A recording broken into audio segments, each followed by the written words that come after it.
میرا نام نائلہ ہے. میری عمر ابھی 22 برس تھی جب میری شادی سلیم سے ہوئی جو میرے چچا زاد بھائی تھے. سلیم ایک سادہ، نرم دل اور کم گوئی انسان تھا. ہماری شادی نہایت سادگی سے ہوئی اور ابتدائی چند ماہ میرے لیے خوشیوں سے بھرپور تھے. سلیم مجھے وقت دیتا، میرے خواب سنتا اور میری ہر چھوٹی بڑی بات کو اہمیت دیتا. مگر شادی کے 6 مہینے ہی اسے سعودی عرب مزدوری کے لیے جانا پڑا. میں نے بہت روکا، بہت کہا کہ ہمیں ایک دوسرے کے ساتھ وقت گزارنے کی ضرورت ہے، مگر وہ بھی مجبور تھا. اس کے والدین نے فیصلہ کر لیا تھا کہ سلیم اب کمائے گا، پیسے بھیجے گا اور ہمارا مستقبل سنورے گا. سلیم کے جانے کے بعد میرے دن اور رات دونوں بدل گئے. میں ایک اجنبی ماحول میں تنہا رہ گئی تھی. ساس کی زبان تلوار سے کم نہ تھی اور 2 نندیں جیسے جلتی آگ پر ہر پل مجھے یہ احساس دلاتی رہتی تھی کہ میں ان کے بیٹے اور بھائی کی غیر موجودگی میں ایک بوجھ ہوں. صبح سب سے پہلے اٹھنا اور سارا دن گھر کا کام کرنا، پھر شام میں وہی تانے، وہی طوفان. میری ساس کا ہر جملہ دل چیر دیتا. ہم نے تمہیں بیاہ کر کیوں لایا؟ ہمارے بیٹے کو تو قابو کر لیا ہے، اب یہاں ہمیں بھی غلام بناؤ گی؟ ان جملوں نے میرے وجود کو ہلا کر رکھ دیا تھا. میں سلیم کو ہر بات خط میں لکھتی، کبھی کبھی فون پر بھی بتاتی. وہ بس ایک ہی بات کہتا، صبر کرو نائلہ، میری غیر موجودگی میں سب کچھ تمہیں سنبھالنا ہے. میں نے صبر کا دامن تھام لیا، لیکن وقت کے ساتھ وہ دامن چھوٹتا جا رہا تھا. ایک دن میں نے ہمت کر کے سلیم سے کہا کہ وہ چھٹی لے کر واپس آ جائے، لیکن اس نے کہا کہ حالات بہتر ہوتے ہی ہم الگ گھر لے لیں گے. میں نے ایک بار پھر خود کو سمجھایا کہ شاید یہ قربانی میرے اور سلیم کے بہتر کل کے لیے ہے. وہ دن میں کبھی نہیں بھول سکتی جب صبح کے وقت میرے فون کی گھنٹی بجی اور دوسری طرف ایک اجنبی سی آواز تھی جو عربی لہجے میں ٹوٹی پھوٹی اردو بول رہا تھا. اس نے بتایا کہ سلیم کا سعودی عرب میں ٹریفک حادثے میں انتقال ہو گیا ہے. میرا دماغ سن ہو گیا، جسم جیسے مفلوج ہو گیا ہو. میں نے فون ہاتھ سے گرنے دیا اور زمین پر بیٹھ کر ساکت ہو گئی. کچھ پل کے لیے جیسے دنیا تھم گئی ہو. میرا سلیم، میرا ہم سفر جو وعدے کر کے گیا تھا جلد واپس آ کر ہم دونوں اپنی الگ زندگی بسر کریں گے، اب وہ اس دنیا میں نہیں رہا. جنازہ آنے میں کئی دن لگے اور جب اس کا چہرہ آخری بار دیکھا تو میں اندر سے ٹوٹ چکی تھی، مگر میرے سسرال والوں کے دل پر جیسے ذرا بھی اثر نہ ہوا. 40واں ہونے کی دیر تھی کہ انہوں نے مجھے صاف الفاظ میں کہہ دیا، اب ہمارا بیٹا نہیں رہا، تم یہاں کس حق سے رہو گی؟ میں کچھ دن خاموش رہی، شاید وہ نرمی دکھائیں، مگر ان کے تیور دن بہ دن سخت ہوتے گئے. ایک دن میری ساس نے میرے کپڑے باہر پھینک دیے اور کہا کہ اپنے ماں باپ کے گھر چلی جاؤ، ہمیں بیوہ بہو نہیں رکھنی. میرے والدین بوڑھے اور بیمار تھے اور خود بمشکل گزارا کرتے تھے، مگر اور کوئی چارہ نہ تھا. میں واپس اپنے میکے چلی آئی، آنکھوں میں آنسو، دل میں درد اور زندگی کے بارے میں مکمل بے یقینی لیے. مگر وقت کب کسی کے لیے رکتا ہے. میں نے فیصلہ کیا کہ میں ہار نہیں مانوں گی. میں صرف سلیم کی بیوہ نہیں، اپنی زندگی کی مالک بھی ہوں. میں نے محلے کی عورتوں کے کپڑے سینے شروع کر دیے، سلائی مشین پر دن رات کام کرتی اور دھیرے دھیرے میری سلوائی مشہور ہونے لگی. ایک دن ایک خاتون نے کہا، نائلہ تم میک اپ بہت اچھا کرتی ہو، بیوٹی پارلر کیوں نہیں کھول لیتی؟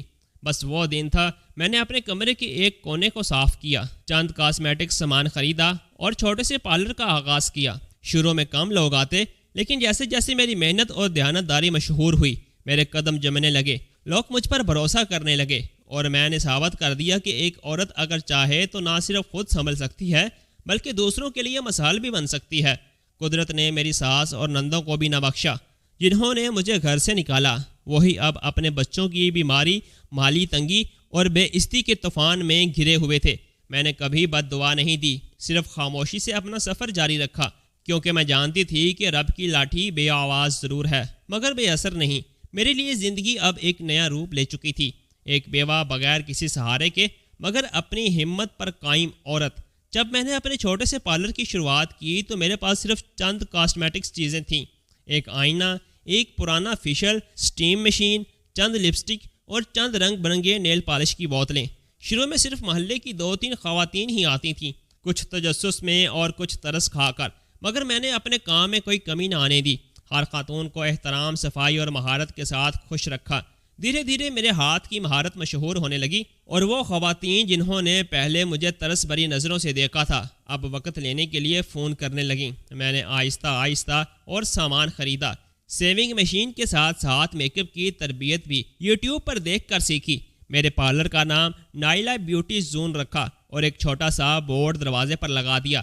وہ دروازہ جو کبھی دکھوں کا مرکز تھا اب خوشیوں اور اعتماد کی علامت بن چکا تھا. میں نے سیکھا کہ عزت نہ کسی مرد کی وجہ سے آتی ہے، نہ کسی رشتے سے بندھی ہوتی ہے۔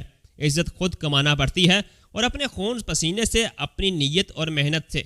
کچھ سالوں میں نے اپنی بچت سے ایک اور کمرہ تعمیر کیا جو پارلر کے لیے مخصوص کر دیا، اور ایک چھوٹی لڑکی کو بھی سکھانا شروع کر دیا تاکہ وہ بھی اپنے پاؤں پر کھڑی ہو سکے۔ ساس اور نندوں کا حال اس دوران اور بھی برا ہوتا گیا۔ نندوں کی شادیاں تو ہو گئیں، مگر دونوں کے شوہر بے روزگار اور بد زبان نکلے۔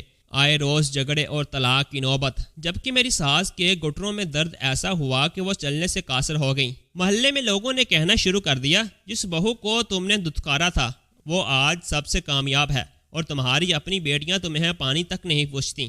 میرے دل میں انتقام کی آگ نہیں تھی، بس ایک ٹھنڈی سی مسکراہٹ تھی، اور رب پر شکر کہ اس نے مجھے گرنے نہیں دیا۔ اب میرے پاس اتنے پیسے تھے کہ میں دوسروں کی مدد بھی کر سکتی تھی۔ محلے کی وہ لڑکیاں جنہیں پڑھنے کا شوق تھا مگر مالی حالات رکاوٹ تھے، میں نے ان کے اسکول کے اخراجات اٹھانے شروع کیے۔ میں چاہتی تھی کہ کوئی اور نائلہ وہ سب نہ سہے جو میں نے سہے۔ میری زندگی اب صرف میرے درد کی کہانی نہیں تھی، بلکہ ہمت، محنت اور خودداری کی جیتی جاگتی مثال بن چکی تھی۔ کبھی سوچا بھی نہ تھا کہ ایک دن میرے نام پر لوگ اپنی بیٹیوں کی تربیت کی مثالیں دیں گے۔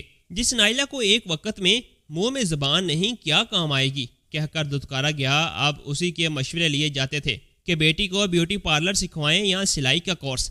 میرے اندر کی ٹوٹی ہوئی لڑکی کب ایک باہمت عورت میں بدل گئی، شاید مجھے خود بھی اندازہ نہ ہوا۔ صبح جب میں آئینہ دیکھتی تو اب وہاں سہمے چہرے کی جگہ ایک مضبوط آنکھوں والی عورت دکھائی دیتی تھی۔ لیکن سب کچھ اتنا آسان بھی نہ تھا۔ کئی بار لوگ میرے کردار پر بھی سوال اٹھاتے۔ اکیلی عورت، بیوٹی پارلر، دن بھر عورتوں کا آنا جانا، یہ سب چھوٹے ذہنوں کو کھٹکتا تھا، مگر میں نے ان باتوں کو اپنا راستہ نہیں بننے دیا۔ میری نیت صاف تھی اور میری محنت بے مثال۔ بعض اوقات میرے دل میں خیال آتا اگر سلیم زندہ ہوتا تو شاید میری اتنی آزمائش نہ ہوتی، مگر پھر دل کہتا شاید اسی دکھ کی آگ نے مجھے کندن بنا دیا ہے۔ ایک دن جب میں بازار سے سامان لینے گئی تو مجھے ایک ند نظر آئی۔ وہ پرانے کپڑوں میں ملبوس، 2 بچوں کو سنبھالتی بکھلائی ہوئی نظر آ رہی تھی۔ اس کی آنکھوں میں شرمندگی تھی اور میری آنکھوں میں خاموش سوال۔ وہ قریب آئی اور نظریں جھکاتے ہوئے بولی، نائلہ، اگر تم کچھ کپڑوں کا کام دے سکو تو بڑی مہربانی ہوگی۔ میں نے پل بھر کے لیے کچھ نہیں کہا، بس سر ہلا دیا اور اگلے دن اسے سلائی کی آرڈر دے دیے۔ کچھ لوگ اس سے میری کمزوری سمجھتے ہوں گے، مگر میرے لیے یہ میری طاقت تھی۔ میں انجاسی نہیں بنی جنہوں نے مجھے گھرایا۔ میرے دل میں شاید آج بھی سلیم کے لیے کچھ جذبات باقی تھے، اور اسی نسبت سے میں نے ان کے خاندان کی مدد کی۔ لیکن فاصلے کے ساتھ میرا پارلر اب ایک چھوٹا کاروبار بن چکا تھا۔ 2 لڑکیاں پارٹ ٹائم کام کرتی تھیں اور میں نے گھر کے لیے ایک مالی منصوبہ بنا لیا تھا۔ میں نے پیسہ صرف جمع نہیں کیا بلکہ سوچ سمجھ کر لگایا۔ 2 مشینیں مزید خریدی اور محلے کی چند بیوہ عورتوں کو بلا کر انہیں بھی سکھایا کہ کیسے خود پر بھروسہ کر کے آگے بڑھا جاتا ہے۔ میری زندگی اب صرف میری نہیں رہی بلکہ ان تمام عورتوں کی روشنی بن چکی تھی جو اندھیرے میں راستہ ڈھونڈ رہی تھی۔ ایک دن محلے کی وہ لڑکی فرح، جسے اس کے شوہر نے طلاق دے دی تھی، میرے پاس آئی، رو رہی تھی۔ کہنے لگی، نائلہ آپی، آپ نے کیسے جیا؟ مجھے بھی بتائیں، میں مرنا چاہتی ہوں۔ میں نے اسے گلے لگا لیا۔ اسی لمحے مجھے اپنے ماضی کی وہ راتیں یاد آئیں جب میں خود اپنے آنسو اپنے تک رکھتی تھی۔ میں نے اسے کہا، فرح، تم مرنے کے لیے نہیں جینے کے لیے بنی ہو، تم نے ابھی اپنی طاقت کو پہچانا ہی نہیں۔ میں نے اسے چند دن کے لیے پارلر میں رکھ لیا اور اسے بنیادی میک اپ سکھانے لگی۔ وہ دن بھی آیا جب اس نے پہلی بار کسی دلہن کا میک اپ کیا، اور جب اس دلہن نے خوش ہو کر شکریہ ادا کیا تو فرح کی آنکھوں میں وہی روشنی تھی جو کبھی میرے اندر پیدا ہوئی تھی۔ میرے پارلر میں کام کرنے والی ہر عورت کی اپنی ایک کہانی تھی۔ کسی نے شوہر کا تشدد سہا تھا، کوئی غربت سے تنگ تھی، کسی کو گھر والوں نے بوجھ سمجھا تھا، مگر ہم سب ایک ہی چھت کے نیچے ایک دوسرے کا سہارا بن چکی تھیں۔ ہم کام کرتے، ہنستے، کبھی رو لیتے اور کبھی چپ چاپ ایک دوسرے کی کمر تھپ تھپاتے۔ یہ جگہ اب صرف روزگار کا ذریعہ نہیں بلکہ ایک ایسا حلقہ تھی جہاں عورتیں خود کو محفوظ اور قابل محسوس کرتی تھیں۔ ایک دن مقامی عورتوں کی فلاحی تنظیم نے مجھے دعوت دی کہ میں اپنے تجربے پر ایک نشست میں بات کروں۔ جب میں اس چھوٹے سے سٹیج پر کھڑی ہوئی تو میرے دل کی دھڑکن تیز تھی، مگر میری آواز میں یقین تھا۔ میں نے کہا، مجھے بیوہ ہونا کمزوری نہیں، طاقتور بننے کا موقع لگا۔ میرا شوہر دنیا سے گیا لیکن میری ہمت میرے ساتھ رہی۔ اس دن کے بعد کئی نوجوان لڑکیاں مجھ سے ملنے آنے لگیں، کچھ مشورہ لینے، کچھ سیکھنے، کچھ صرف یہ جاننے کے لیے کہ دکھ کے بعد زندگی کیسے شروع کرتے ہیں۔ میں جانتی تھی کہ میں نے جو برداشت کیا وہ بہت تھا، مگر جو حاصل کیا وہ اس سے کہیں زیادہ قیمتی تھا۔ میری ساس جو اب بیمار تھیں اور جن کی بیٹیاں خود اپنے مسائل میں الجھی ہوئی تھیں، انہوں نے مجھ سے مدد مانگی۔ میں نے ان کے علاج کا بندوبست کیا، دوائیں بھی بھیجیں اور ان کے لیے ایک نرس کا انتظام بھی کیا۔ وہ سب حیران تھے اور کہتے تھے، نائلہ تم تو فرشتہ نکلی۔ مگر میں جانتی تھی کہ میں فرشتہ نہیں تھی، میں صرف ایک عورت تھی جو گر کر بھی دوبارہ اٹھنا جانتی تھی۔ دوستو، اگر کہانی اچھی لگی ہو تو ویڈیو کو لائک اور چینل کو سبسکرائب لازمی کر دیجیے گا تاکہ ہماری آنے والی ویڈیوز آپ لوگوں تک بآسانی پہنچ سکے۔ اللہ حافظ۔